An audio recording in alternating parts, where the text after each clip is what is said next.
Sejam muito bem-vindos ao canal Afinal, o que somos nós? A Marina é médica generalista e mora em Goiás. Ela nasceu sendo uma pessoa trans e sofreu muito por isso. Ela batalhou muito e muitos dos seus sonhos viraram realidade. Porém, ainda assim, ela sentiu um vazio muito grande, até o momento que ela resolveu acabar com tudo. Fim. Entenderam? E foi aí que ela teve uma EQM. Essa entrevista foi dividida em duas partes, ambas publicadas hoje, sendo que a primeira, essa aqui, às 18 horas, e a segunda, às 18h30, ou seja, com meia hora de diferença. Se gostarem, por favor, deem um like, compartilhem com os amigos e se inscrevam no canal. Isso ajuda muito a mensagem chegar a mais pessoas. Você vai amar. Bom proveito!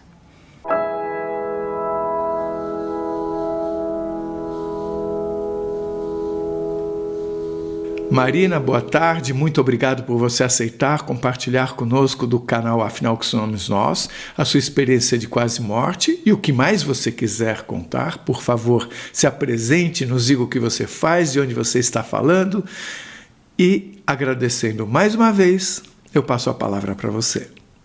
Prazer, meu nome é Marina, eu falo do interior de Goiás. Eu sou médica. Eu trabalho como médica generalista, mas eu também tenho uma pós-graduação em cuidados paliativos e hoje em dia grande parte do público que eu atendo são pacientes em cuidados paliativos. Eu trabalho com atenção domiciliar voltada a esses pacientes. Eu estou com 25 anos e eu tive uma EQM há relativamente pouco tempo, há cerca de 6, 7 meses. Falando ainda um pouquinho mais sobre a minha história, eu nasci sendo uma pessoa trans e eu, durante a minha vida, eu sofri muito por conta disso, com questão familiar, com questão de preconceito, até mesmo com questão de conseguir me formar na medicina. E foi um período muito conturbado, mas que as coisas foram dando certo e eu fui conquistando tudo que a Marina, criança, sonhou em um dia conquistar. Eu concluí minha formação em medicina. Na época eu ainda não sabia que eu ia trabalhar com cuidados paliativos, meio que caiu assim no meu colo, digamos assim. Eu comecei a trabalhar em um serviço onde eu tive muito contato com esses pacientes e acabei desenvolvendo uma paixão. E durante a minha vida eu tive muitos e muitos sonhos. O sonho de me formar, o sonho de conseguir completar minha transição, o sonho de realizar algumas cirurgias, de encontrar um relacionamento, de conseguir me estabilizar e ter uma vida tranquila, e de certa forma eu consegui conquistar tudo isso. Mas uma coisa que aconteceu, que eu não esperava que fosse acontecer, é que apesar de eu ter conquistado tudo que eu conquistei na minha vida, eu ainda sentia um vazio que ele já existia. E eu acreditava que conquistar todas essas coisas ia fazer esse vazio deixar de existir. E não foi o caso. Ele ainda existia e, de certa forma, ele se tornou um pouquinho maior. E aí, nesse período, eu acabei decidindo investir mais no trabalho, aumentar minha carga horária. Eu cheguei a trabalhar coisa de plantões de 12 horas, 7 dias por semana, por um período grande, por vários meses assim. E tudo isso foi aumentando esse vazio, foi me deixando mais mal comigo mesma. E eu também conheci pessoas nesse momento que não foram boas para mim, que eu considero hoje em dia, apesar de não ter raiva, não ter rancor de nenhum, eu considero que foram relações que pioraram o meu estado de saúde emocional. Então, foi esse último ano meu em especial, foi um ano muito difícil. E com todas essas batalhas que eu estava trilhando, eu não conseguia mais ver o propósito, eu não conseguia mais ver o sentido que eu via na medicina, naquilo que eu estava fazendo, naquela paixão que eu tinha. Em alguns momentos eu sentia até que eu não tinha mais a vontade de ser a médica que eu era, eu não sentia mais aquela vontade de estar trabalhando, de estar ajudando as pessoas.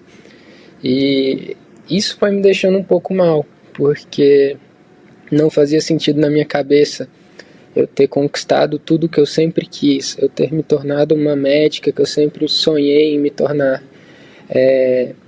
eu ter sido boa enquanto médica, os pacientes agradecerem, gostarem dos meus atendimentos, as famílias gostarem dos meus atendimentos. E isso foi me gerando um episódio depressivo muito intenso. Na época, por trabalhar muito, eu sequer tinha tempo, por exemplo, para fazer terapia, para acompanhar com o psiquiatra. Então foram coisas que eu fui deixando em segundo plano, que hoje eu vejo que foram erradas.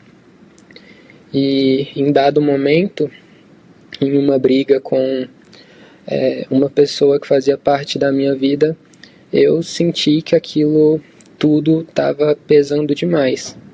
Então eu tomei a decisão de que eu não queria mais continuar vivendo tudo aquilo.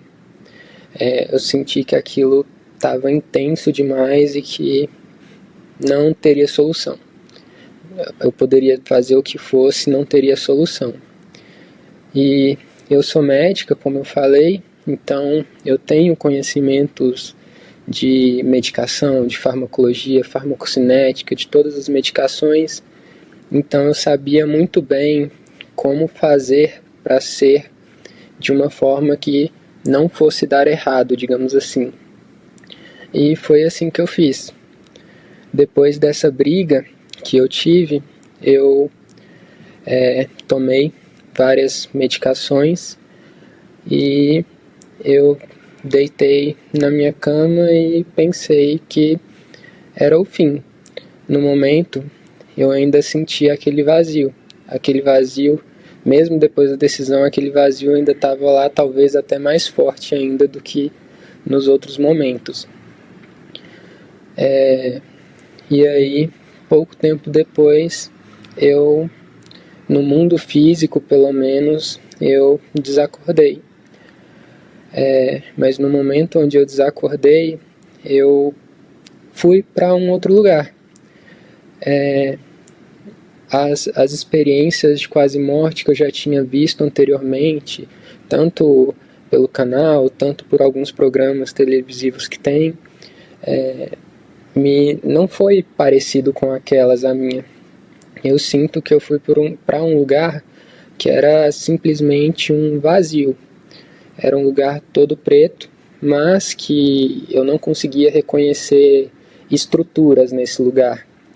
Eu não conseguia, por exemplo, ver que tinha um limite de chão, um limite de parede, um limite de céu. Para mim era como um espaço vazio, quase como se fosse um limbo, digamos assim. E nesse momento, a única coisa que eu vi nesse lugar foi uma pessoa. Eu consigo lembrar da aparência dela. Ela era uma mulher branca e usava um vestido branco, e ela tinha um cabelo um pouco loiro, bem próximo do meu loiro, porém um cabelo bem mais ondulado que o meu. E ela se apresentou para mim, falou seu nome, e a sensação que eu tive quando essa pessoa se apresentou para mim foi uma sensação enorme, enorme, enorme de paz. Um sentimento de paz que eu nem consigo descrever. Eu acho que eu nunca tinha sentido uma sensação de tamanha paz. E aí difere um pouco do que eu esperava que fosse um momento que isso acontecesse, porque eu esperava que fosse ser algo ruim, por conta da forma que eu agi. Só contextualizando um pouco mais, eu sou uma pessoa espírita. Eu segui muito tempo o kardexismo. E na doutrina espírita, na doutrina do Allan Kardec, a gente acredita que almas que têm um fim assim como teria sido o meu fim, quando vão para o plano espiritual, para uma outra dimensão, não é uma experiência boa, porque a gente teoricamente cometeu o maior pecado que alguém poderia cometer, tirar uma vida, e nesse caso a minha. Então, mesmo antes de tomar a decisão, eu tomei uma decisão ciente de que eu iria para um lugar muito ruim. E quando eu cheguei lá, isso me deixou, assim, a sensação de paz que eu senti era muito diferente do que eu esperaria que fosse. Era como se aquela pessoa que apareceu para mim fosse uma amiga de infância, sabe? Aquela sensação de quando você reencontra uma pessoa que você cresceu junto, que você tem um maior amor, e foi isso. E ela transmitia uma serenidade muito grande. E a partir desse momento, a gente começou a conversar sobre inúmeros assuntos. Depois que eu acordei e tudo mais, eu não consegui mais me lembrar de tudo que a gente falou. Mas eu sei que foi um período muito longo, onde a gente ia falando e movimentando naquele lugar, naquela espécie de limbo. E a gente não ia movimentando fisicamente, digamos assim, no sentido da gente estar andando em algum lugar. A gente só ia movimentando. Eu não sei muito bem explicar como que é, porque fisicamente não faz sentido. Mas era mais ou menos assim. E teve algumas coisas que marcaram mais nessa conversa. Uma das coisas que essa pessoa me disse foi que eu tinha um propósito muito grande nessa vida, que eu não sabia qual que era esse propósito, que eles não podiam me dizer qual que era esse propósito, mas que quando fosse surgir esse propósito, eu ia saber. E que por conta desse propósito, não era a hora de eu ir embora. Eu não devia estar naquele lugar. E aí, ela também falou outra coisa que eu fiquei refletindo muito, que na espiritualidade, a espiritualidade de forma geral, eles não costumam interferir nesses assuntos, porque a gente tem o livre-arbítrio. E foi uma decisão, teoricamente, tomada utilizando o meu livre-arbítrio. Mas eles decidiram interceder e não deixar que fosse a minha morte de fato, porque eles julgaram que aquela decisão não foi tomada pelo meu livre-arbítrio, que foi o contexto todo que aconteceu, a briga que eu comentei, que geraram aquela decisão. E aí por isso eles decidiram me dar, de certa forma, essa segunda chance. E enquanto isso, no mundo físico, no mundo real, eu estava desacordada na minha casa. Antes de eu realizar, antes de eu tomar a medicação, eu mandei uma mensagem para minha família falando que eu tinha saído de um plantão, estava muito cansada e que ia dormir e descansar, que eles não precisavam se preocupar. Então, foi um período de 12 horas até a minha família, de fato, ver que tinha alguma coisa de errado e decidirem vir aqui me procurar. E quando eles chegaram, eles já contataram o corpo de bombeiros, eles imediatamente vieram, e naquele momento eu estava com uma frequência cardíaca de 20 batimentos por segundo, Para quem não é da área da saúde, o normal é 60 para cima.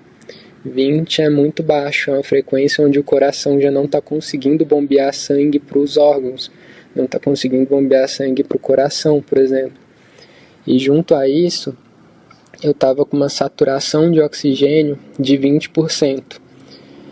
Uma saturação de 20% é extremamente baixa também. A gente considera o limite da normalidade até uns 92. Abaixo de 80, por exemplo, a gente já até pensa em intubação, por conta do risco de sequela, por conta da falta de oxigenação no cérebro e como isso pode causar até a morte. Então foram 12 horas onde meu corpo estava praticamente morto. Eu não cheguei a ter uma parada cardíaca de fato, mas a forma com que me encontraram é uma forma que hoje em dia tanto eu quanto inúmeros colegas de profissão que eu conversei não conseguimos entender como que é possível ficar tanto tempo nesse estado. E uma pessoa estando tanto tempo nesse estado, a gente esperaria que ela ao menos tivesse várias sequelas. Sequela neurológica, sequela motora, porque à medida que o sangue não chega nos órgãos, nas extremidades, que o oxigênio não chega nos órgãos, nas extremidades, as células vão morrendo, os neurônios vão morrendo, as células musculares vão morrendo. Então, o esperado é que ocorressem sequelas. E aí, o Corpo de Bombeiros fez o meu resgate, me levaram para a unidade de pronto atendimento aqui do município e eles já fizeram todos os cuidados, intubação orotraqueal, já medicação para conseguir aumentar o batimento do meu coração e a pressão. Minha pressão também estava muito baixa, uma vez que o batimento está baixo, a pressão também é baixa. E nisso já foi solicitado minha vaga de UTI.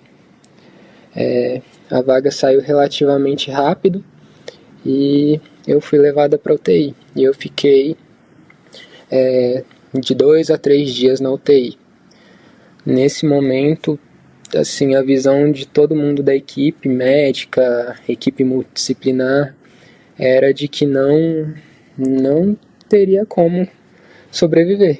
As chances eram mínimas. E se tivesse a sobrevivência, eu teria muitas sequelas pelo tempo que eu passei nesse estado. Tanto que fizeram vários e vários exames para tentar descobrir que tipo de sequela tinha feito, para ver se tinha morrido células no meu cérebro, neurônios, e foi. Aí, já voltando no limbo, durante todo esse momento eu sentia que aquela pessoa ela estava me acompanhando o tempo inteiro. E ia conversando comigo sobre várias coisas.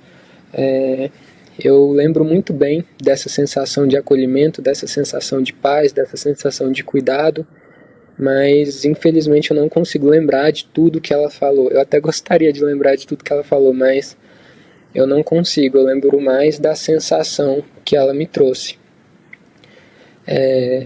E quando chegou próximo do momento que eu ia acordar de fato da UTI, eu senti que ela estava se despedindo. E também foi uma despedida que eu senti um acolhimento enorme. A despedida eu não senti como se ela estivesse falando nada, mas eu senti como se ela estivesse falando de uma forma metafísica, não sei, de uma forma... eu senti que o que ela queria falar era para mim ir, ser forte e continuar a jornada. E aí eu acordei no leito de UTI. E a primeira pessoa que eu vi, depois que eu acordei, foi uma amiga minha, que inclusive formou comigo e trabalhava comigo no mesmo lugar. E ela chegou e falou comigo: Marina, você lembra meu nome? E aí na hora eu falei o nome da menina que estava comigo nesse limbo. Eu também não consigo mais recordar o nome dela, mas naquele momento que eu tinha acabado de acordar, eu conseguia lembrar. E aí ela até brincou, falou assim: "Você não lembra meu nome? Como que você não lembra meu nome?" Mas na hora parecia que ainda era ela comigo. Tanto que quando eu acordei eu senti não uma tristeza, mas como se fosse uma despedida triste, sabe? Dizer adeus para alguém que parecia ter me trago tanta paz.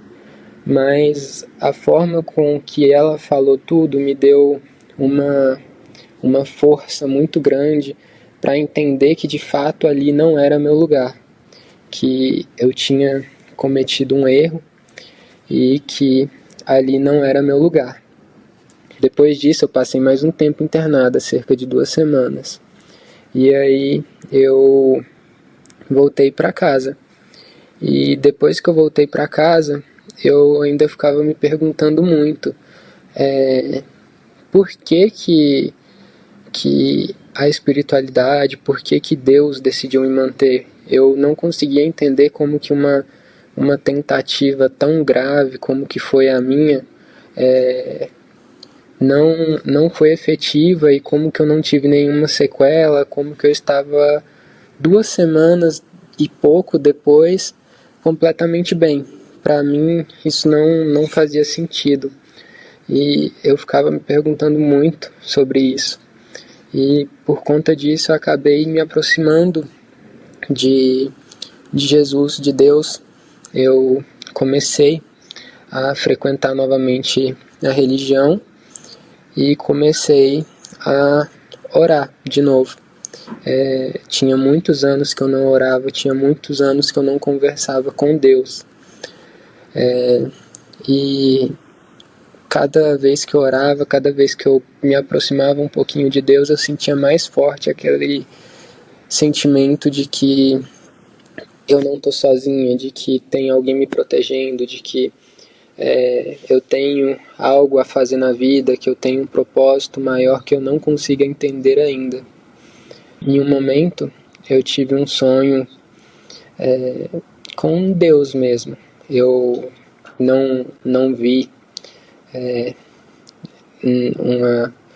um ser, nada do tipo, mas eu senti uma presença no sonho e eu senti que ele estava conversando comigo. E nesse sonho eu perguntei por que eu estava aqui, qual que era o meu propósito.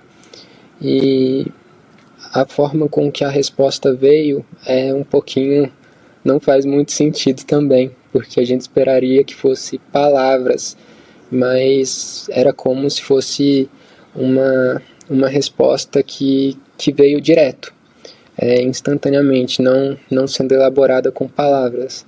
E foi que meu propósito era apenas viver, aproveitar o que Deus criou para mim aqui na Terra.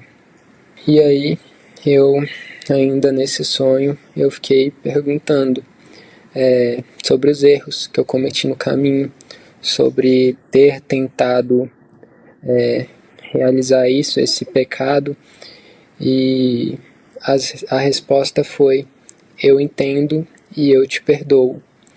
E eu falei também sobre não estar conseguindo afastar ainda das coisas que me fizeram chegar ao ponto de cometer o que eu cometi, e a resposta foi a mesma: eu te entendo e eu te perdoo. E também foi falado que a minha cura seria espiritual, que a minha cura seria não por remédio, não por nada do tipo, mas pela oração, que somente a oração ia ajudar a curar meu coração de tudo isso que aconteceu e conseguir seguir minha vida novamente, dado tudo isso que aconteceu. E esse sonho ele me trouxe uma paz tão grande, porque na minha cabeça eu não conseguia entender. Eu como médica, até hoje, eu não consigo entender como que eu tô viva. Eu não consigo entender como que eu não tenho nenhuma sequela. Cientificamente, não tem explicação plausível. Então isso ficou muito na minha cabeça e eu queria muito entender. E eu queria muito entender qual que é o propósito que na EQM tinham me falado. Então eu estava meio bitolada pensando nisso. Eu tenho que entender o propósito que me falaram. Eu tenho que entender, eu tenho que fazer o propósito que me falaram. Então quando nesse sonho ele veio e falou: seu propósito é apenas viver e aproveitar o que eu construí para você, me trouxe uma paz enorme. E hoje em dia eu estou fazendo basicamente isso. Eu me aproximei muito da religião novamente, de Deus. Nem sempre eu vou a uma casa de oração, mas eu mantenho sempre o meu contato direto com Deus. E isso me ajudou bastante. O meu propósito é viver, então eu estou vivendo e fazendo o que eu acredito que seja o melhor, de acordo com todas as minhas crenças, de acordo com toda minha bagagem social. Está sendo bem mais tranquilo agora, depois que eu tive esse último sonho.